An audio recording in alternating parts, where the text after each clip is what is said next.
আল্লাহর নবী বলেছেন ওয়ালা তাকুমুস সাআতু ইল্লা ফি ইয়াউমিল জুমআহ, জুমাবার ব্যতীত কিয়ামত অনুষ্ঠিত হবে না। জুমাবারে কিয়ামতের ঘটনা শুরু হবে, কিয়ামতের ঘটনা উদ্বোধন হবে। জুমাবারে কোন সময় কিয়ামত হবে? হাদিস শরীফে এসেছে আল্লাহর নবী বলেছেন সুবহে সাদেকের পর সূর্যোদয়ের আগ মুহূর্তে কিয়ামতের ঘটনা আরম্ভ হয়ে যাবে। কিয়ামতের ঘটনার উদ্বোধন কিভাবে হবে শোনেন। কিয়ামতের ঘটনার উদ্বোধন করার জন্য আল্লাহ তাআলা বিশেষ একজন ফেরেশতা বানিয়েছেন। সেই বিশেষ ফেরেশতার নাম হলো ইসরাফিল। সেই ফেরেশতাকে আল্লাহ তাআলা বানিয়েছেন শুধুমাত্র কিয়ামতের ঘটনা শুরু হওয়ার জন্য। তিনি যেন সিংহায় ফুৎকার দেন, সিংহাধ্বনি যেন বাজান, এই জন্য আল্লাহ তাকে সৃষ্টি করেছেন।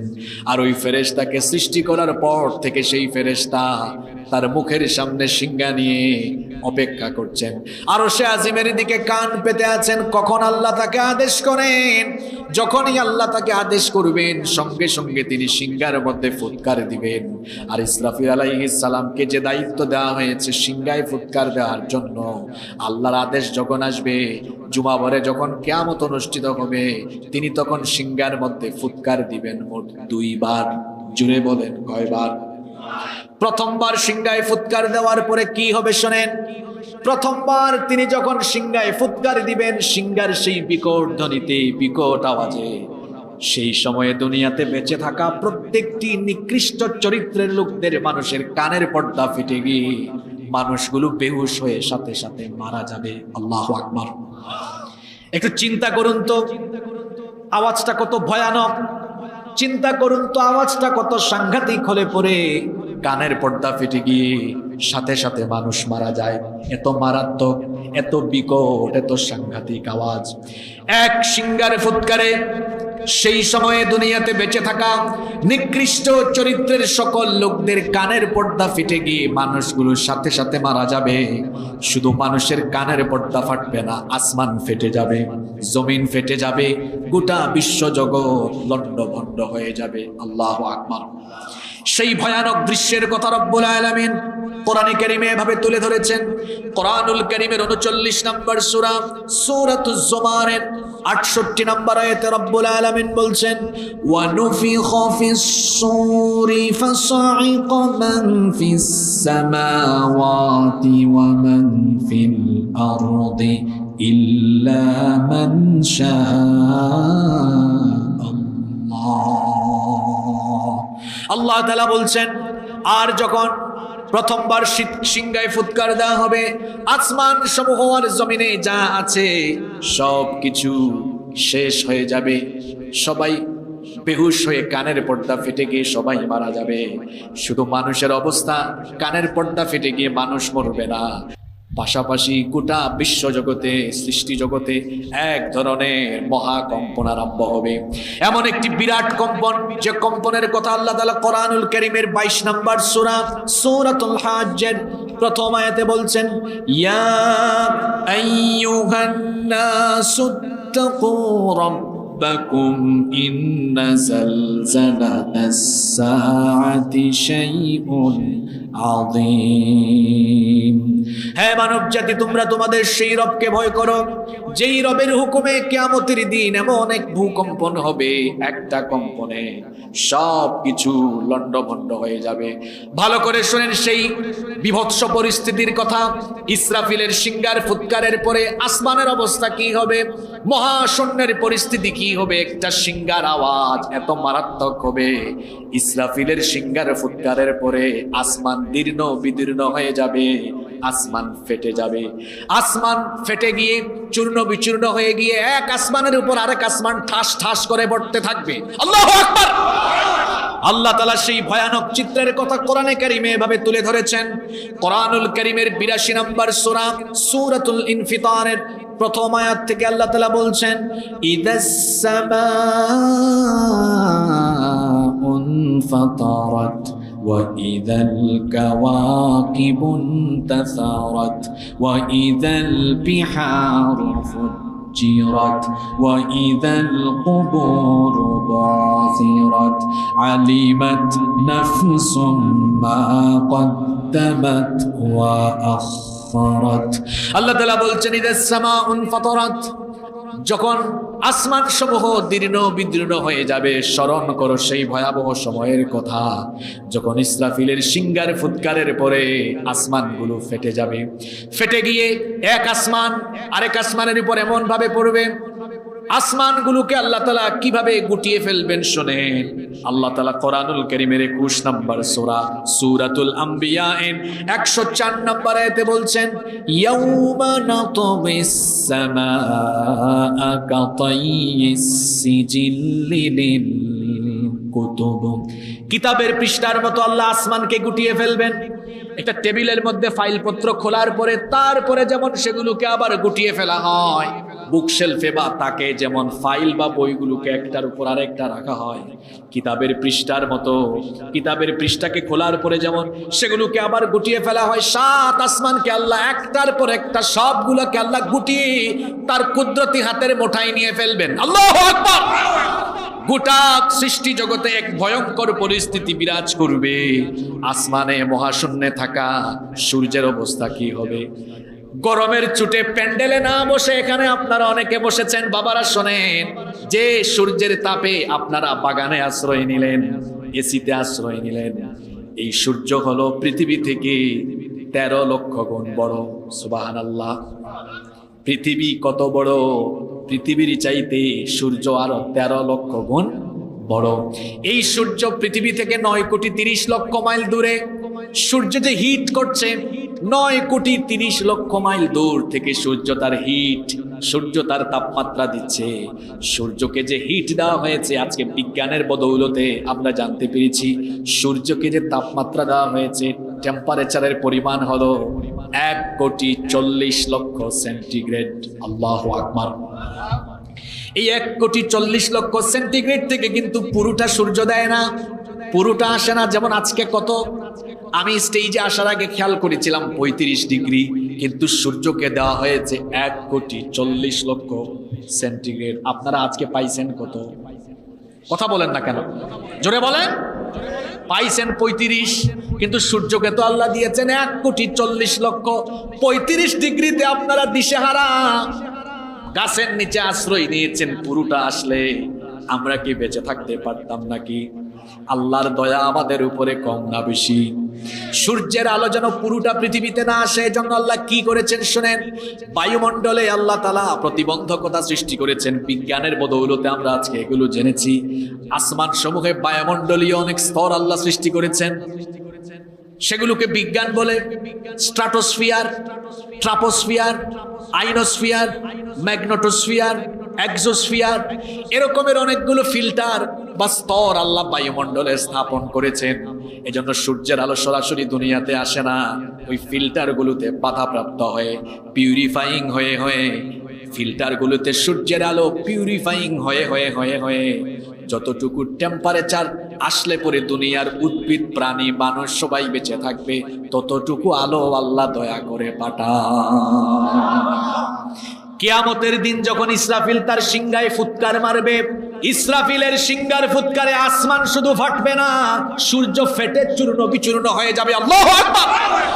সূর্য টুকরা টুকরা হয়ে যাবে। সূর্যের পরিস্থিতি তখন কি হবে? আল্লাহ তাআলা কোরআনুল কারীমের 81 নম্বর সূরা সূরাতুত তাকবীরের শুরুতেই বলেছেন, ইদাশ শামসু কুওয়িরাত ওয়া ইদান নুজুমু কাদারাত ওয়া ইদাল জিবালু সুয়িরাত। আল্লাহ তাআলা বলেছেন, স্মরণ করো সেই সময়ের কথা যখন সূর্য নিষ্প্রভ হয়ে যাবে, সূর্য আলোহীন হয়ে যাবে। রাতের বেলা অন্ধকার ছিল, ভোরবেলা ফজরের নামাজের পরে যখন সূর্য উঠলো, গোটা পৃথিবী আলোকিত হয়ে গেল। কিন্তু ইসরাফিলের সিংহার ফুৎকারে কিয়ামতের দিন সূর্য টুকরা টুকরা হয়ে যাবে, সূর্য তার আলো হারিয়ে ফেলবে, সূর্য আলোহীন হয়ে যাবে, নিষ্প্রভ হয়ে যাবে, যার কারণে সব কিছু অন্ধকার হয়ে যাবে। শুধু সূর্য আলো হারিয়ে ফেলবে না, চাঁদের অবস্থা কি হবে শোনেন। সন্ধ্যাবেলায় যে আমরা চাঁদ দেখি, রাতের বেলা চাঁদ দেখি, এই চাঁদের পরিস্থিতি সিংহার ফুৎকারের পরে কি হবে শোনেন। আল্লাহ তাআলা কোরআনুল কারীমের 75 নম্বর সূরা সূরাতুল কিয়ামাহ 6 নম্বর আয়াত থেকে বলছেন ইয়াসআলু আইয়ানা ইয়াউমুল কিয়ামাহ ফাইযা বারিকাল বাসারু ওয়া খাসাফাল কামারু ওয়া জুমিআশ শামসু ওয়াল কামার ইয়াকুলুল ইনসানু ইয়াউমাইযিন আইনাল মাফার। আল্লাহ তাআলা বলছেন আপনাকে জিজ্ঞেস করছে কিয়ামত কখন হবে। ও নবী আপনি বলুন ফাইদা বারিকাল বাসার, যখন চক্ষু স্থির হয়ে যাবে, ওয়া খাসাফাল কামার, চন্দ্র তার আলো হারিয়ে ফেলবে। আমার বাবারা ভাইয়েরা চিন্তা করেন ইসরাফিলের একটা সিঙ্গার ফুৎকার কত বিভৎস হবে, কত ভয়ানক হবে। চাঁদ টুকরা টুকরা হয়ে যাবে, দিন হয়ে যাবে। ওয়া জুমিআশ শামসু ওয়াল কামার, সেদিন সূর্যগ্রহণ চন্দ্রগ্রহণ একসাথে আরম্ভ হবে। সূর্য আর চন্দ্রকে আল্লাহ একসাথে করে দিয়ে সূর্য চন্দ্রকে মেসাকার করে দিবেন। এই বিভৎস পরিস্থিতি দেখে মানুষ সেদিন বলবে ইয়াকুলুল ইনসানু আইনাল মাফার, মানুষ বলবে আজ আমাদের পালাবার জায়গা কোথায়? বলেন তো পালাবার কি কোনো জায়গা সেদিন থাকবে নাকি? ইসরাফিলের একটার সিঙ্গারে ফুৎকারে আসমান মহাশূন্য সব শেষ। সূর্য আলো হারিয়ে ফেললো, চাঁদ আলো হারিয়ে ফেললো। অন্যদিকে নক্ষত্রগুলোর অবস্থা কি হবে? নক্ষত্র কত বড় শোনেন, নক্ষত্র বুঝেন তো আপনারা? আপনারা তারা বলেন। এই যে সূর্য আমরা দেখি, সূর্যের চাইতে রাতের বেলা চাঁদ আর একটু ছোট মনে হয়, তারকা বা নক্ষত্রকে আরো ছোট মনে হয়, কিন্তু এগুলো আসলে এত ছোট না। নক্ষত্র আমাদের থেকে এত দূরে।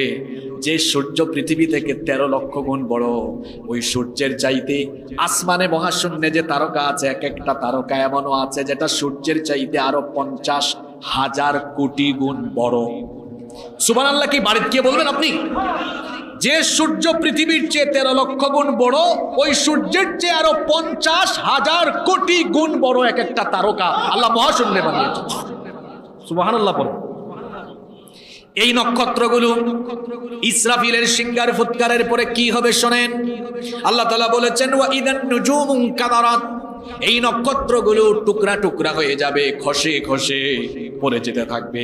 যে জমিনে বসেছেন, যে মাটিতে আপনারা বসেছেন, এই জমিনের পরিস্থিতি কি হবে শোনেন এবার।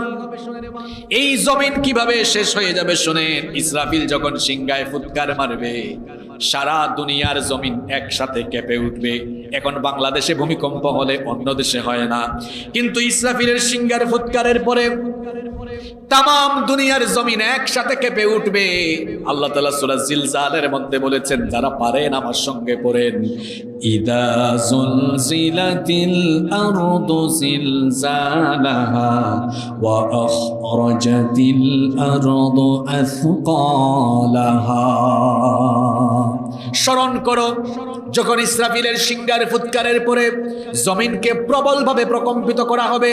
ও বাবারা ভাইয়েরা শোনেন, এমন একটি কম্পন হবে, উলট পালট হয়ে যাবে। জমিনের উপরে যা আছে জমিনের নিচে চলে যাবে, জমিনের নিচে যা আছে তা উপরে চলে আসবে। প্রশ্ন হলো জমিনের উপরে কি আছে? আপনাদের বাড়িঘর আছে দুবাইয়ে, সুইজারল্যান্ডে, এই যে এত বড় বড় টাওয়ার মানুষ বানিয়ে রেখেছে। জমিন যখন কেঁপে উঠবে, এই টাওয়ার আর বিল্ডিং গুলো বালুর মতো উড়ে যেতে থাকবে। আল্লাহু আকবার। সব শেষ, লন্ড ভন্ড হয়ে যাবে, সব তছনছ হয়ে যাবে, চূর্ণ বিচূর্ণ হয়ে যাবে। জমিনের উপরে থাকা এই যে বাগানের গাছগুলো আছে, গাছপালা শেষ হয়ে যাবে, পাহাড়গুলো ধ্বংস হয়ে যাবে, জমিনের উপরে থাকা সব ধ্বংস হয়ে যাবে, আর জমিনের নিচে থাকা জিনিসগুলো জমিনের উপরে চলে আসবে। এজন্য আল্লাহ সূরা জিলজালের 2য় আয়াতে বলেছেন, ওয়া আখরাজাতিল আরদু আথকালাহা, জমিন তার ভেতরের বোঝা বের করে দিবে। জমিনের ভেতরে অনেক খনিজ সম্পদ আছে, স্বর্ণ আছে, জমিনের তলায় যত খনিজ সম্পদ আছে, ইসরাফিলের ভয়ঙ্কর সিঙ্গারে ফুৎকারে জমিন তার পেটের ভেতরে থাকা সবকিছুকে বমি করে বের করে দিবে। আল্লাহু আকবার। জমিনের উপরে যা আছে সবকিছু কিভাবে ধ্বংস হবে শোনেন। এই যে পাহাড়, আমার বাড়ি তো সিলেটে, সেখানে পাহাড় আর পাহাড়। এই পাহাড়গুলো দিয়ে আল্লাহ জমিনটাকে স্থির রেখেছেন। এজন্য আল্লাহ তাআলা কোরআনে কারিমে বলেছেন, ওয়াল আরদা মাদাদনাহা ওয়া আলকাইনা ফিহা রাওয়াসিয়া ওয়া আমবাতনা ফিহা মিন কুল্লি যাওজিন বাহিজ। আল্লাহ তাআলা বলতেন জমিনকে আমি বিছানার মতো বিছিয়ে দিয়েছি। এই যে জমিনে আপনারা আছেন, এই জমিন বিছানার মতো। আল্লাহ বলছেন এটা হেলাদুলা, নড়াচড়া করবে। এটা যেন নড়াচড়া না করে, এটা যেন অস্থির হয়ে না যায়, তোমাদেরকে নিয়ে পড়ে না যায়। এজন্য আমি কি করলাম, ওয়া আলকা ফিল আরদি রাওয়াসিয়া আন তামিদা বিকুম। পাহাড়, আমি এই জমিনের উপরে পাহাড়কে পেরেকের মতো গেড়ে দিয়ে জমিনকে শক্ত করে দিয়েছি। সুবহানাল্লাহ। এই পাহাড়কে জমিনের উপরে কি হিসাবে বানানো হয়েছে জোরে বলেন? সাইন্টিফিক ওয়াজ হচ্ছে। এই যে পেরেক, এই যে দেখেন চেয়ার, তক্তা, এগুলো গাছ ছিল। আপনারা কি বলেন, করাত বলেন না কুষ্টিয়াতে? করাত দিয়ে গাছ কেটে তক্তা করা হয়েছে, কাঠ বানিয়ে এরপরে এই দেখেন এগুলোকে জোড়া দেওয়া হয়েছে কি দিয়ে? আচ্ছা আপনারা বলেন তো, পেরেকের কোন অংশটা বেশি থাকে? নিচের দিকেই তো পেরেকের অংশ থাকে বেশি। এই যে আমি পেরেক মারলাম, এখন পেরেকের বেশিরভাগ অংশ কোথায় চলে গেল? তাহলে আল্লাহ যে বলেছেন জমিনের মধ্যে পাহাড় পেরেকের মতো, তাহলে পেরেকের বেশিরভাগ অংশ থাকে কোন দিকে? সুবহানাল্লাহ। কোরআন এই বৈজ্ঞানিক তথ্য দিয়েছে। আজকের ভূতত্ত্ববিদরা গবেষণা করে দেখেছেন, পাহাড়ের যে অংশ মাটির উপরে আমরা দেখি, এর চেয়ে প্রায় 20-25 গুণ অংশ মাটির নিচে বিস্তৃত হয়ে আছে। সুবহানাল্লাহ। আপনাদের হাতের প্রত্যেকের মোবাইল আছে, গুগল শরীফে সার্চ দিয়ে দেখেন, মাউন্ট এভারেস্টের চূড়া জমিন থেকে 9 কিলোমিটার উঁচু, কিন্তু এর ভেতরে শিকড় বিস্তৃত হয়েছে 125 কিলোমিটার পর্যন্ত গভীর। সুবহানাল্লাহ পড়বেন না? এই পাহাড়গুলো কত শক্তিশালী। ইসরাফিলের সিংহার ফুৎকারের পরে এই পাহাড়গুলোর পরিস্থিতি কি হবে এবার শোনেন। রব্বুল আলামিন কোরআনুল কারীমের 69 নম্বর সূরা সূরাতুল হাক্কা এর 13 নম্বর আয়াত থেকে বলছেন, ফাইদা নুফিখা ফিস সূরি নাফখাতুন ওয়াহিদা ওয়া হুমিলাতিল আরদু ওয়াল জিবালু ফাদুক্কাতা দাক্কাতান ওয়াহিদা ফায়াউমাইযিন ওয়াকাআতিল ওয়াকিআ। আর যখন প্রথমবার একটি সিংহায় ফু দেওয়া হবে, তখন পাহাড় সহ এই জমিনকে উপরে উঠায়া একটা আছাড়ে দিয়ে এগুলোকে লন্ডভন্ড চূর্ণ বিচূর্ণ তছনছ করে দেওয়া হবে। আল্লাহ তাআলা কোরআনুল কারীমের 73 নম্বর সূরা মুজাম্মিলের 14 নম্বর আয়াতে বলেছেন, ইয়াউমা তারজুফুল আরদু ওয়াল জিবালু ওয়া কানাতিল জিবালু কাসীবাম মাহিলা। সেই দিন অর্থাৎ কিয়ামতের দিন, ইসরাফিলের সিংহার ফুৎকারের পরে এই পাহাড়গুলোকে এমন ভাবে ধ্বংস করা হবে, পাহাড়গুলো ইসরাফিলের সিংহার ফুৎকারের পর বালুর মতো উড়ে উড়ে যেতে থাকবে। আল্লাহু আকবার। আমাদের পরিচিত সূরা কারিয়া, কোরআনের 101 নম্বর সূরা 5 নম্বর আয়াতে আল্লাহ বলেছেন, ওয়া তাকুনুল জিবালু কালইহনিল মানফুশ। আল্লাহ তাআলা বলেছেন পাহাড়গুলো ধুনা তুলার মতো উড়ে উড়ে যেতে থাকবে। ইসরাফিলের সিংহার ফুৎকারের পরে এভাবে পাহাড়গুলো ধ্বংস হয়ে যাবে। সাগরের পরিস্থিতি কি হবে? বঙ্গোপসাগর, আটলান্টিক মহাসাগর, প্রশান্ত মহাসাগর সহ সাগর মহাসাগরগুলোকে আল্লাহ উত্তাল করে দিবেন। এজন্য আল্লাহ বলেছেন, ওয়া ইদাল বিহারু ফুজ্জিরাত। সাগর তার ভেতরের সবকিছু নিয়ে উত্তাল হয়ে যাবে, উত্তেজিত হয়ে যাবে। ইসরাফিলের সিংহার ফুৎকারের পরে সাগরের তলার মাটি ফেটে যাবে, সব পানি নিচের দিকে চলে গিয়ে পানির যে মূল উপাদান অক্সিজেন আর হাইড্রোজেন যখন একসাথে হয়ে যাবে, তখন আল্লাহ বলেছেন, ওয়া ইদাল বিহারু সুজ্জিরাত। সাগরের মধ্যে আগুন লেগে যাবে, সাগরের মধ্যে আগুন লেগে যাবে। এই রকম করে গোটা দুনিয়া, গোটা জমিন, আসমান জমিন সবকিছু আল্লাহ ধ্বংস করে দিয়ে সবকিছুকে আল্লাহ তার হাতের মুঠায় নিয়ে ফেলবেন। বাহাদুরি দেখান, বাহাদুরি দেখান। আল্লাহর দ্বীনের সাথে বেয়াদবি করেন, কোরআনের মাহফিলের সাথে বেয়াদবি করেন, আলেম উলামার সাথে বেয়াদবি করেন, আল্লাহ তাআলার কুদরত আপনি বুঝেন না, উপলব্ধি করতে পারেন না। আমাদের সমাজে কিছু মানুষ আছে, এরা যখন একটু ক্ষমতা পায় তখন দেখা যায় আল্লাহ রসুলের বিরুদ্ধেও কথা বলতে দ্বিধাবোধ করে না। এমন মানুষ আমাদের সমাজে আছে না নাই? মনে রাখবেন, আল্লাহ ব্যতীত সকলের ক্ষমতা হলো ক্ষণস্থায়ী, কেবলমাত্র একজন চিরস্থায়ী ক্ষমতার মালিক, তিনি কে? এজন্য আল্লাহ ক্ষমতার নামে একটা সূরা দিয়েছেন, সূরার নাম হলো সূরা মুল্ক। সেই সূরার প্রথম আয়াতে আল্লাহ তার ক্ষমতার কথা বলেছেন। ক্ষমতার বাহাদুরি করো না। তাবারাকাল্লাযী বিয়াদিহিল মুলকু ওয়া হুয়া আলা কুল্লি শাইইন কাদির। সকল ক্ষমতা যার হাতের মুঠায়, তিনি কি? তিনি যাকে চান তাকে ক্ষমতা দেন। ইউসুফ নবীর ভাইরা ষড়যন্ত্র করে তাকে কুয়ায় ফেলে দিয়েছিল, তাকে তারা মেরে ফেলবে। তারা ভেবেছিল হয় ইউসুফ এখানে শেষ হয়ে যাবে, অথবা কেউ যদি তাকে উঠায় তাহলে তাকে গোলাম বানাবে। কিন্তু আল্লাহর পরিকল্পনা ছিল ভিন্ন। আল্লাহ তাআলা তার পরিকল্পনা বাস্তবায়ন করলেন কিভাবে? আল্লাহ তাআলা তার কুদরতি ব্যবস্থাপনায় ইউসুফ আলাইহিস সালামকে সেই অন্ধকার কুয়া থেকে উঠায়া তাকে মিশরে নেওয়া, তাকে মিশরে নেওয়া, এরপরে আল্লাহ তাকে মিশরের ক্ষমতার মসনদে বসায়া দিলে।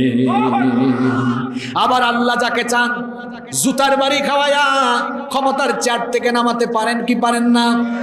সেই ক্ষমতা বুঝি আল্লাহর নাই? কিন্তু আমাদের অবস্থা হলো এমন যে যখন বসে যায় চেয়ারে, উঠে যায় তখন গিয়ারে। মনে করে আমি হামসে বড় কোন হে, উঠি কি বসি, মরি কি বাঁচি, এমন একটা পরিস্থিতি তখন আরম্ভ হয়ে যায়। মনে রাখবেন, এই যে চেয়ার, আমার আগে আমার ভাই কথা বললেন, উনার আগে আরেকজন কথা বললেন। চেয়ার কয়টা? জোরে বলেন। মানুষ একজন না কয়েকজন? কিছুদিন আগে আপনাদের উপজেলা নির্বাচন হলো, দেখেন গত 10 বছর আগে উপজেলা চেয়ারম্যান ছিল একজন, এখন হয়তো আছে আরেকজন। 30 বছর পরে উপজেলা চেয়ারম্যান হবে আরেকজন। কিন্তু বলেন তো, হাজার হাজার বছর আগে আল্লাহ ছিলেন যিনি, এখন কি আছেন না তিনি? জোরে বলেন। হুয়াল আউয়ালু ওয়াল আখিরু ওয়াল যাহিরু ওয়াল বাতিনু ওয়া হুয়া বিকুল্লি শাইইন আলীম। তিনি প্রথম, তিনি শেষ। যখন কিছু ছিল না তখনও তিনি ছিলেন, যখন কিছু থাকবে না তখনও যিনি থাকবেন তিনি কি? এজন্য ক্ষমতার বাহাদুরি দেখাবেন না। আজকে ক্ষমতায় আছেন, কালকে হয়তো ক্ষমতায় নাও থাকতে পারে। আজকে বাহাদুরি দেখান, এমনও হতে পারে আগামীকাল জুতার বাড়ি খাওয়ায়া বেজ্জত করে আল্লাহ চেয়ার থেকে নামায় দিতে পারে। আল্লাহ পারেন কি পারেন না? সবকিছু যখন ইসরাফিলের সিংহারে ফুৎকারে লন্ড ভন্ড হয়ে যাবে, তখন আল্লাহ কি করবেন শুনেন। কোরআনুল কারীমের 39 নম্বর সূরা, সূরাতুজ জুমারের 67 নম্বর আয়াতে আল্লাহ বলছেন, ওয়াল আরদু জামিআন কবদাতুহু ইয়াওমাল কিয়ামাতি ওয়াস সামাওয়াতু মাতওয়িয়াতুম বিয়ামিনি সুবহানাহু ওয়া তাআলা আম্মা ইউশরিকুন। আল্লাহ তাআলা বলছেন, এভাবে করে গোটা জমিনকে আমি আমার হাতের মুষ্টিবদ্ধ করে ফেলবো। চিন্তা করুন তো, গোটা জমিনকে আল্লাহ মুষ্টিবদ্ধ করে ফেলবেন, মুষ্টিবদ্ধ করে একটা আছাড় দিয়ে শেষ করে দিবেন। আল্লাহ বলছেন, আসমান সমূহকে আমি ভাঁজ করে আমার কুদরতি হাতে নিয়ে ফেলবো, তামাম দুনিয়া শেষ। শুনতেছেন তো আপনারা? কোরআনের আলোকে আজকে চলছে আলোচনা। আপনারা বলবেন, হুজুর কোন দিকে শুরু করে কোন দিকে নিয়ে যাচ্ছেন? একটু পরে বুঝবেন কেন আজকে এই টপিক করেছি। মনোযোগ আছে তো আপনাদের? কষ্ট হচ্ছে না তো? ইসরাফিলের সিংহার ফুৎকারে দুনিয়ার সব মানুষ শেষ, আসমান শেষ, জমিন শেষ, এখন কিছু আর নাই। আল্লাহ তাআলা তখন বলবেন, ইয়া দুনিয়া, হে দুনিয়া, আইনা ইমারুক, তোর বুকের উপরে থাকা মানুষের প্রাসাদ, ঘর বাড়ি, টাওয়ারগুলো কোথায়? আইনা জিবালুক, তোর বুকের উপরে থাকা পাহাড়গুলো কোথায়? আইনা আনহারুক, তোর বুকের উপরে বহমান থাকা ঝর্ণাগুলো আজকে কোথায়? আল্লাহ বলবেন, আইনা আশজারুক, তোর বুকের উপরে থাকা উদ্ভিদ গাছপালা আজকে কোথায়? আইনাল মুতাকাব্বিরুন, তোর বুকের উপরে অহংকার করে বিচরণ করা মানুষগুলো কোথায়? আইনাল জব্বারুন, তোর বুকের উপরে স্বৈরাচার আর দাম্ভিক যারা ছিল তারা আজকে কোথায়? আল্লাহ যখন প্রশ্ন করবেন কোনো জবাব আসবে না, কারণ জবাব দেওয়ার মতো কোনো মানুষ তখন বেঁচে থাকবে। আল্লাহ তখন প্রশ্ন করবেন, লিমানিল মুলকুল ইয়াউম, আজকে রাজত্ব কার? আপনারা তো জবাব দিয়েছেন, কিন্তু আপনারা জবাব দেওয়ার জন্য তখন থাকবেন না, কেউ থাকবে না। আল্লাহ নিজেই প্রশ্ন করে নিজেই জবাব দিবেন, লিল্লাহিল ওয়াহিদিল কাহ্হার।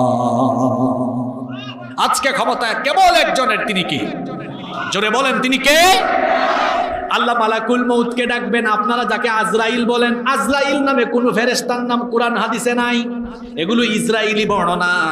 এই ফেরেশতার নাম কোরআন হাদিসে যেটা এসেছে সেই নাম হলো মালাকুল মউত। আল্লাহ মালাকুল মউতকে বলবেন, ইয়া মালাকুল মউত মান বাকিয়া, কে বাকি আছে? আর মালাকুল মউত বলবে, আল্লাহ আমি, আমার ভাই জিবরিল, ইসরাফিল, মিকাইল, আমরাই বাকি আছি। আল্লাহ বলবেন, মালাকুল মউত জিবরিলের জান কবজ কর, ইসরাফিলের জান কবজ কর, মিকাইলের জান কবজ কর। মালাকুল মউত জিবরিল, মিকাইল, ইসরাফিলের জান কবজ করবে। আল্লাহ তাআলা মালাকুল মউতকে প্রশ্ন করবেন, মাম বাকিয়া, এখন কে বাকি আছে? মালাকুল মউত তখন বলবে, আল্লাহ এখন আপনি আর আমি ছাড়া আর কেউ বাকি।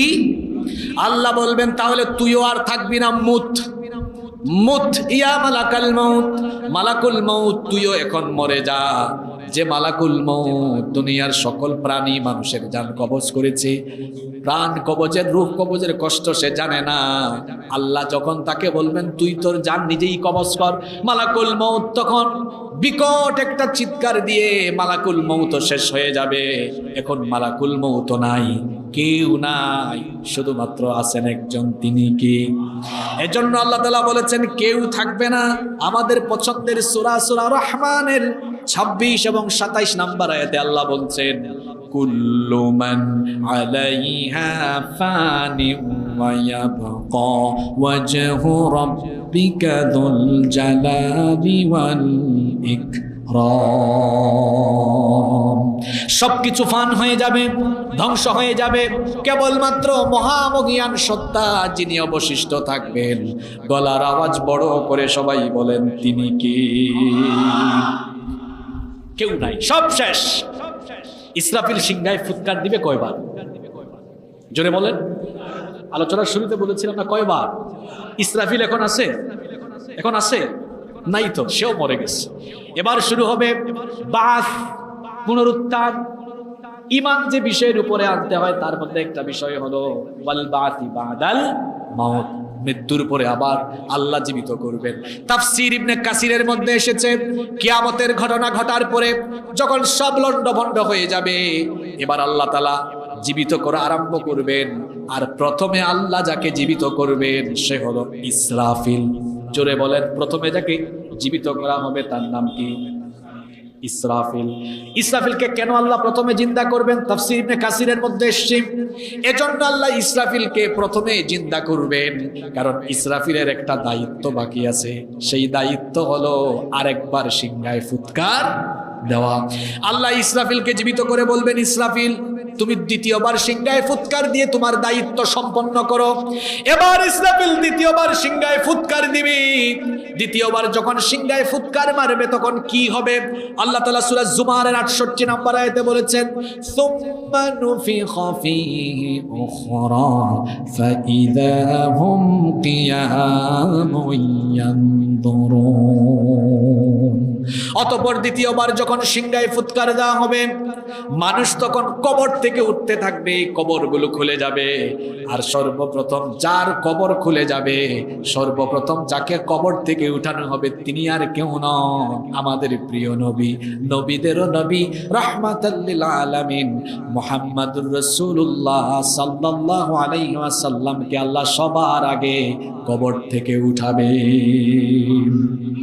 আমাদের নবীর দাম, মর্যাদা কম না বেশি?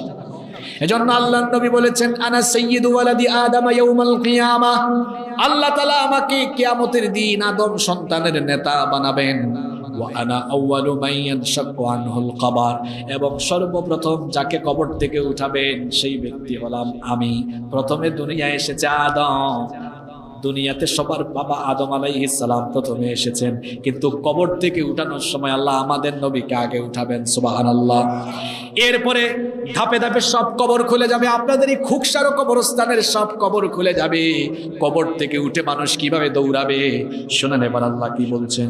কোরআনুল কারীমের ৭০ নম্বর সূরা সূরাতুল মাআরিজের ৪৩ নম্বর আয়াতে আল্লাহ তাআলা বলছেন, ইয়াউমা ইয়াখরুজুনা মিনাল আজদাতি সিরাআন কাআন্নাহুম ইলা নুসুবিন ইউফিদুন। সেই দিন মানুষ দ্রুত গতিতে কবর থেকে উঠে দ্রুত গতিতে হাসরের মাঠের দিকে ছুটতে থাকবে। দ্রুত তারা হাসরের ময়দানে যাবে। আমার দিকে তাকান, অমনোযোগ হয়ে না, ভয়ঙ্কর অবস্থায় কথা ভাবুন। কবর খুলে গেল, কবর থেকে মানুষ উঠবে কি রকম, মানুষের শরীরের অবস্থা কেমন হবে, আল্লাহ নবী কি বলেছেন শুনেন। আম্মা জান আয়েশা রাদিয়াল্লাহু আনহা এই হাদিস বর্ণনা করেছেন। তিনি বলেছেন, আল্লাহ নবীকে আমি বলতে শুনেছি, নবীজি বলেছেন, ইউহশারুন নাসু ইয়াউমাল কিয়ামাতি হুফাতান উরাতান গরলা। কিয়ামতের দিন মানুষ কবর থেকে উলঙ্গ, খালি পায়ে, খতনাবিহীন অবস্থায় উঠবে। উলঙ্গ হয়ে মানুষ উঠবে, দামি দামি কাপড় মানুষের গায়ে থাকবে না, নগ্ন পদে খালি পায়ে খতনাবিহীন অবস্থায় মানুষ কবর থেকে উঠে হাসরের ময়দানে গিয়ে একত্রিত হবে। এই কথা শুনে আমাদের মা আম্মা জান আয়েশা রাদিয়াল্লাহু আনহা নবীজিকে প্রশ্ন করলেন, ইয়া রাসূলুল্লাহ, আমরা সকলে বলি সাল্লাল্লাহু আলাইহি ওয়াসাল্লাম,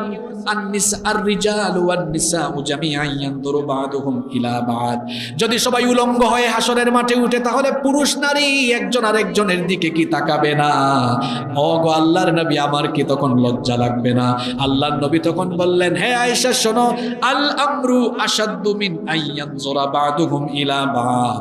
সেদিনকার পরিস্থিতি এত জটিল হবে, এত মারাত্মক হবে। মানুষ হাসরের ময়দানে যখন দাঁড়াবে, তখন হাসরের ময়দানে বিচারের পেরেশানিতে আল্লাহর সামনে যে মানুষের হিসাব দেওয়া লাগবে, এই চিন্তায়, এই পেরেশানিতে মানুষদের চক্ষু নিচের দিকে দিয়ে তাকাবে, উপরের দিকে তাকানোর ফুরসত মানুষ পাবে না। আল্লাহু আকবার।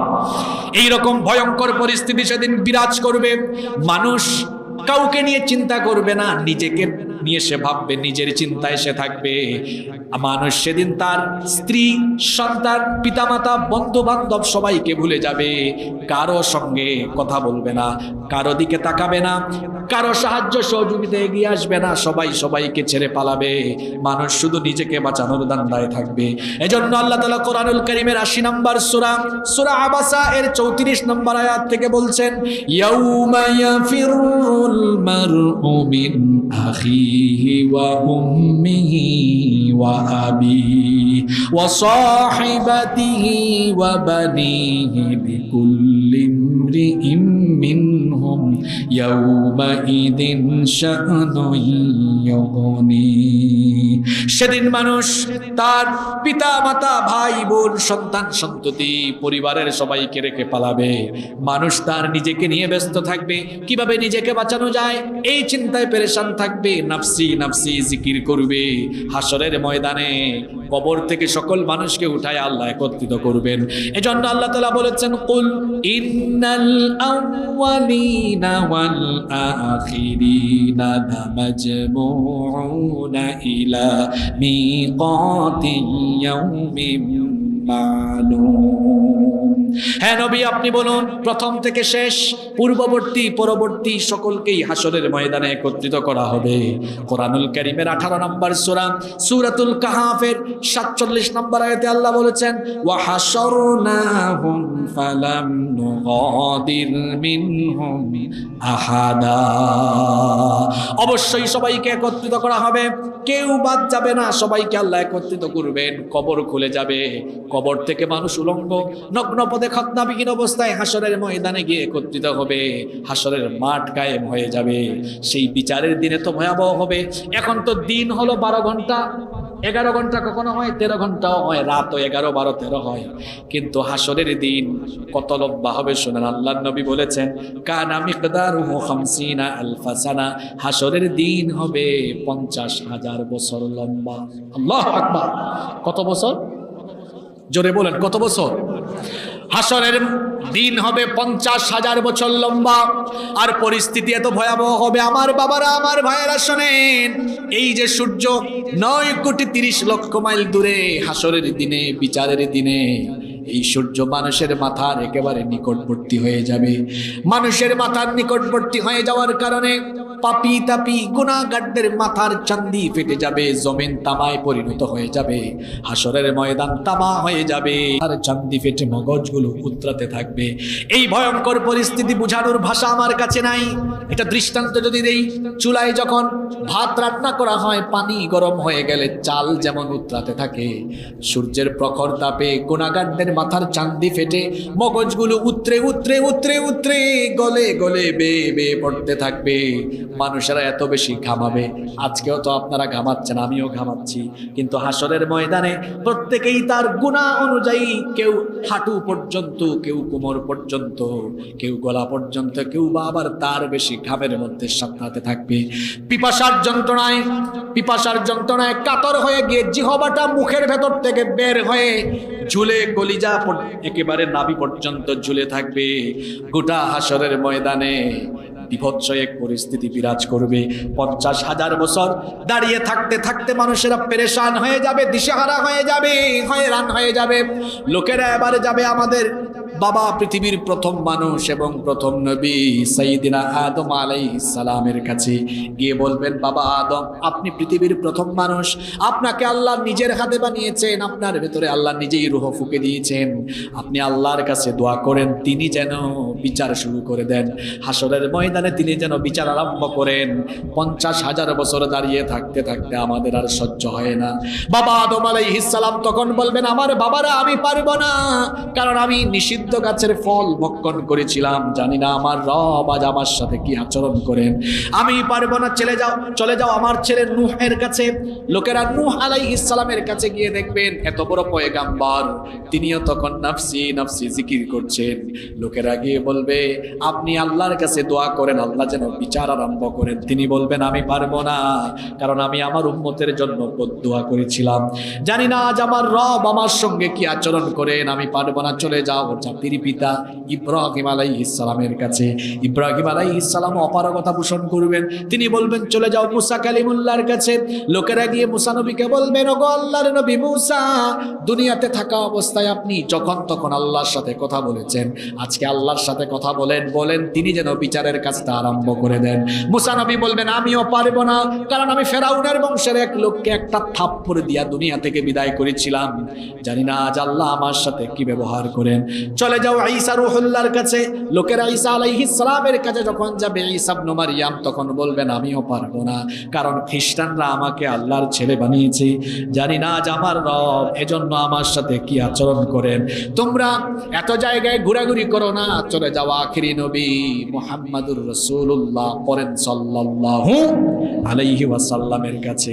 লোকেরা যখন আখিরি নবী আমাদের নবীর কাছে আসবে, নবীজি তখন লোকদের এই কাকুতি মিনতি শুনে আরশে আজিমের কাছে গিয়ে সাজদায় লুটে পড়বেন, নবীজি চোখের পানি ফেলবেন, আল্লাহর রহমতের দরিয়ায় তখন জোশ মারবেন। আল্লাহ তাআলা তখন তার হাবিবকে ডেকে বলবেন, ও আমার হাবিব, ইরফা রাসাক, আপনার মাথা উঠান, সাল তুতাহু, কি চাইবেন, কি চান আমার কাছে বলেন। আল্লাহর নবী বলবেন, ওগো আল্লাহ, আমার উম্মত নিয়ে আমি বড় পেরেশান, বড় চিন্তায় আছি। আইনা উম্মতি, আইনা উম্মতি, আমার উম্মত কোথায়, আমার উম্মত নিয়ে আমি পেরেশান আছি, আল্লাহ বিচার আরম্ভ করেন আর আমার উম্মতকে আপনি মাফ করেন। আল্লাহ তাআলা তখন বলবেন, ও নবী, আপনার উম্মতের যে সকল ব্যক্তিদের অন্তরে সরিষা পরিমাণ ঈমান আছে, আজকে তাদের জন্য শাফায়াত করার, সুপারিশ করার সুযোগ আমি আপনাকে দিয়ে দিলাম। আল্লাহ সেই সুপারিশ আমাদেরকেও নসিব করে দিয়েন, বলেন আমিন। আল্লাহর নবীর সুপারিশে বিচার আরম্ভ হবে। হাসরের ময়দানে পাপী তাপীদের ভয়ের চোটে কলিজা গলার কাছে চলে আসবে। এজন্য আল্লাহ তাআলা কোরআনে কারিমে বলেছেন, ওয়া আযিলহুম ইয়াউমাল আজিফাতি ইযিল কুলুবু লাদাল হানাজিরি কাযিমিন। নবী লোকদেরকে ওই দিন সম্পর্কে সতর্ক করে দেন, যেই দিন ভয়ের চোটে মানুষের কলিজার জায়গা থেকে উঠে গলা পর্যন্ত চলে আসবে। আল্লাহু আকবার। পরিস্থিতি এমন হবে, আল্লাহ সূরা নাজিয়াতের মধ্যে বলেছেন, কুলুবুন ইয়াউমাইযিন ওয়াজিফাতুন আবসারুহা খাশিয়া। মানুষের অন্তর কেঁপে উঠবে, পাপী তাপীদের অন্তর কেঁপে উঠবে, দৃষ্টি নিচের দিকে চলে যাবে, অবনত হয়ে যাবে। অন্যদিকে ইমানদার যারা, নামাজি যারা, ভালো মানুষ যারা, চরিত্রবান যারা, এদের অবস্থা কি হবে হাসরের মাঠে? শুনেন, আল্লাহ তাআলা বলেছেন, লা ইয়াহজুনুহুমুল ফাযাউল আকবার ওয়া তাতালাক্কাহুমুল মালাইকা হাযা ইয়াউমুকুমুল্লাযী কুনতুম তুআদুন। আল্লাহ তাআলা কোরআনুল কারীমের 21 নম্বর সূরা সূরাতুল আম্বিয়া এর 103 নম্বর আয়াতে বলেছেন, সেই দিন ঈমানদাররা ভীত বিহ্বল হবে না, ফেরেশতারা এসে তাদেরকে জান্নাতের সুসংবাদ শোনাবে আর বলবে, হাদা ইয়াউমুকুমুল্লাযী কুনতুম তুআদুন, এটি হচ্ছে সেই দিন যেই দিনের ওয়াদা আল্লাহ তোমাদের সাথে করেছিলেন। গোটা হাসরের ময়দানে মানুষ যখন পিপাসার্ত হয়ে যাবে, আল্লাহ তার নবীকে ডেকে বলবেন, আমার হাবিব, আজ আমি আপনাকে হাউজে কাউসারের মালিক বানিয়ে দিলাম। নবীজি বলেছেন, শোনো, হাউসটা কেমন হবে? হাউদি মাসিরাতুন শাহরিন, আমার হাউস হবে 1 মাসের পথের দূরত্বের সমান প্রশস্ত।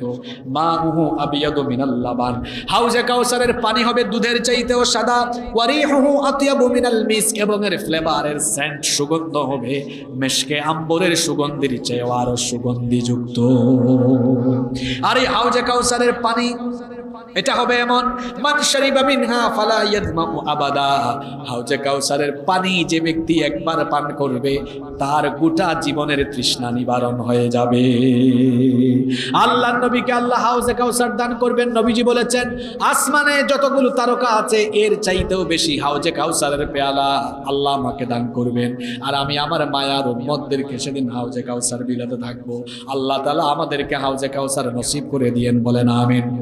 শেষ পর্যায়ে চলে এসেছি, শুনেন, এবার বিচার আরম্ভ হবে হাসরের মাঠে। বিচার আরম্ভ হবে মিজানের ভিত্তিতে, মিজানের মাধ্যমে, অর্থাৎ দাঁড়িপাল্লার মাধ্যমে আল্লাহ তাআলা বিচার করবেন। এজন্য আল্লাহ তাআলা কোরআনুল কারীমের 21 নম্বর সূরা সূরাতুল আম্বিয়া এর 47 নম্বর আয়াতে বলেছেন, ওয়া তাদাউল মাওয়াজিনাল কিসতা লিয়াউমিল কিয়ামাতি ফালা তুযলামু নাফসুন শাইআ। আল্লাহ তাআলা বলছেন, সেদিন কিয়ামতের ময়দানে আল্লাহ বিচারের মানদণ্ড স্থাপন করবেন, কারো উপরে জুলুম করা হবে না। আল্লাহ হলেন ন্যায় বিচারক, আল্লাহর বিচারের ভিতরে কোনো জুলুম নাই। কিন্তু আমরা মানুষের মধ্যে স্বার্থপরতার গুণ আছে না নাই? এজন্য দেখা যায় মাঝে মাঝে আমরা বিচার করতে গিয়ে অবিচার করি, এমন অবিচার আমরা করি। মাঝে মাঝে দেখা যায় নিরপরাধ মানুষগুলোকে প্রহসন করে অপরাধী বানিয়ে জেলখানার ভেতরে রেখে দেওয়া হয়, আর অপরাধীগুলোকে জেলখানার ভেতর থেকে বাহিরে ছেড়ে দেওয়া হয়। যে সমাজে, যে রাষ্ট্রে চোর ডাকাত জেলখানার বাহিরে বুক ফুলিয়ে চলাফেরা করবে, আর আল্লাহওয়ালা মানুষ, ভালো ভালো মানুষরা জেলখানার ভেতরে থাকবে, বুঝতে হবে ওই সমাজে, ওই দেশের মধ্যে বিচার নাই, সুবিচার নাই, সেখানে স্বৈরাচারী কায়দায় মানুষের উপরে অবিচার চলে। এরকম অবিচার তো এখন পৃথিবীতে নাই। জি, তো আসতে বলছেন কেন? আসে। আবার আপনি জোর করে আপনার দেশের উপর টাইনা নিয়ে আসেন। আমি কোনো দেশের নাম বলি নাই, আমি শুধু কুরআন আর হাদিস বলেছি। কিছুদিন আগে সিলেটে এক জায়গায় ওয়াজ চলে ফেরাউনের, একজন ডান দিক থেকে নোটিশ দিয়ে বলে, হুজুর এই সূরাটা বাদ দিলে ভালো হইতো না। আমি বললাম কেন? আসলে পরিস্থিতি সুবিধার না। আমি বললাম, ফেরাউন তো ছিল মিশরে, মিশরের পরিস্থিতি আপনি আপনার দেশে জোর করে টাইনা নিয়ে আসছেন। কি বলেন? এরকম অনেক মানুষ আছে না নাই? অনেক জিনিস তার নিজের উপরেই নিয়ে নেয়। তো আপনি যদি নিজের উপর নিজের কাঁধে নিজেই নিয়ে দেন, মানুষ বুঝবে এইটার সাথে আপনার মিল আছে। আপনি নিজে নিজে নেন কেন? এটা আপনার নিজের দোষ। আমার বাবারা, ভাইয়েরা, বলছিলাম আল্লাহ তাআলা কিয়ামতের দিন বিচার করবেন মিজানের ভিত্তিতে। কেমন করে বিচার হবে? আল্লাহ বলছেন, ওয়া ইন কানা মিসকালা হাববাতিন মিন খারদালিন আতাইনা বিহা ওয়া কাফা বিনা হাসিবিন। সরিষার দানা পরিমাণ কোনো কাজ, আপনাদের এলাকায় সরিষার চাষ হয়তো, সরিষার দানা খুব ছোট না খুব বড়? আল্লাহ তাআলা বলেছেন সরিষার দানা পরিমাণ কোন কাজ যদি বান্দা করে ওইটাও আল্লাহ মিজানের পাল্লার মধ্যে উঠাবেন। মিজানের পাল্লার মধ্যে আমলনামা উঠায়া বিচার কিভাবে করা হবে শোনেন। কোরআনুল কারীমের 23 নম্বর সূরা সূরাতুল মুমিনুনের 102 নম্বর আয়াত থেকে আল্লাহ বলছেন ফামান সাকুলাত মাওয়াজিনুহু ফাউলাইকা হুমুল মুফলিহুন ওয়া মান খাফফাত মাওয়াজিনুহু ফাউলাইকাল্লাযীনা খাসিরু আনফুসাহুম ফি জাহান্নামা খালিদুন। আর যাদের আমলের পাল্লা সেদিন নেক আমল দিয়ে ভারী হবে তারা সফল হবে, আর যাদের আমলের পাল্লা হালকা হয়ে যাবে, যাদের আমলের পাল্লায় নেক আমল কম থাকবে, ক্ষতিগ্রস্ত হয়ে এরা জাহান্নামে যাবে। যার আমল সেদিন বেশি হবে আমলের ভিত্তিতে ফয়সালা হবে। আমল ভালো হলে ফয়সালা ভালো, আমল ভালো হলে জান্নাত, আমল খারাপ হলে জাহান্নাম। এখন আমরা কত দলাদলি করি, কিন্তু কিয়ামতের দিন দল হবে দুইটা। জুড়ে বলেন কয়টা? এজন্য আল্লাহ কোরআনে কারীমে বলেছেন ফারিকুম ফিল জান্নাতি ওয়া ফারিকুম ফিস সাঈর। এক দল হবে জান্নাতি, আরেক দল হবে। এবার আপনি যদি বলেন হুজুর একেবারে সংক্ষিপ্ত একটা আয়াত দিয়ে বলেন তো কারা জান্নাতি আর কারা জাহান্নামী, তো শুনেন আল্লাহর কালাম কি বলছে আপনাকে। আল্লাহ তাআলা বলছেন ফাআম্মা মান তাগা ওয়া আসারাল হায়াতাদ দুনিয়া ফাইন্নাল জাহিমা হিয়াল মাওয়া। পৃথিবীতে যারা আল্লাহর সাথে সীমালঙ্ঘন করেছে ওয়া আতারাল হায়াতাদ দুনিয়া, এবং আখিরাতের উপরে দুনিয়ার জীবনকে যারা বড় মনে করে দুনিয়ার জীবনকেই প্রাধান্য দিয়েছে, ফাইন্নাল জাহিমা হিয়াল মাওয়া, জাহান্নাম হবে তার ঠিকানা। তাহলে জাহান্নাম থেকে আমরা বাঁচতে চাই কি চাই না? জাহান্নাম থেকে বাঁচতে হলে আল্লাহর দেওয়া সীমারেখা মানতে হবে, আল্লাহর আইন মানতে হবে। আল্লাহর বিধান মানার জন্য আল্লাহ একটা কিতাব দিয়েছেন। কিতাবের নাম কি?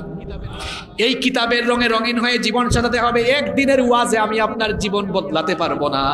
শুধু বললাম হাসরের ময়দানে তারাই বেঁচে যাবে যারা কোরআনময় জীবন গঠন করবে। তার মানে বোঝা গেল একদিন মাহফিলের আয়োজন করে একদিন ওয়াজ শুনলে চলবে না, সারা বছর সারা জীবন এই কোরআনের সাথে সম্পর্ক রাখার দরকার আছে না নাই? আল্লাহর নবী বলেছেন মান জাআলা আমামাহু কাদাহু ইলাল জান্নাহ, যে ব্যক্তি কোরআন গ্রহণ করে কোরআনের রঙে রঙিন হবে, কোরআন তাকে জান্নাতে নিয়ে যাওয়ার জন্য সুপারিশ করবে। ওয়া মান জাআলাহু খালফাহু কাদাহু ইলান নার, আর কোরআন যে জীবন থেকে বাদ দিবে কিয়ামতের দিন কোরআন ওই ব্যক্তির বিরুদ্ধে দাঁড়াবে। আমরা সবাই কোরআনের সুপারিশ চাই কি চাই না? আরো জোরে বলেন চাই কি চাই না? যদি আমরা কোরআনের সুপারিশ চাই আর কোরআনের রঙে রঙিন হয়ে কোরআনের বিধান মেনে আল্লাহর সামনে দাঁড়াবো এই ভয় করে, আমরা যদি নফসের গোলাম না হয় আল্লাহর গোলাম হতে পারি, তো আল্লাহ কি সুসংবাদ দিচ্ছেন শুনেন। ওয়া আম্মা মান খাফা মাকামা রাব্বিহি ওয়া নাহান নাফসা আনিল হাওয়া ফাইন্নাল জান্নাতা হিয়াল মাওয়া। অতএব যে ব্যক্তি রবের সামনে দাঁড়িয়ে হিসাব দেওয়া লাগবে, হিসাব দেওয়া লাগবে, এই ভয় রেখে নফসের গোলামি ছেড়ে দিয়ে দুনিয়ার জীবনে জীবন পরিচালনা করবে যারা, জান্নাতের মেহমান হয়ে যাবে তারা। তাহলে নফসের গোলাম হবেন না আল্লাহর গোলাম হবেন? আজান হয়েছে, মন চায় ফজরের সময় একটু ঘুমায়, তো আপনি মনের কথা মতো তখন কি নফসের গোলামি করে ঘুমায় থাকবেন না আল্লাহর গোলামি করে আল্লাহর কথা মতো নামাজে যাবেন? যদি ঘুমায় থাকেন আপনি আল্লাহর গোলাম না নফসের গোলাম?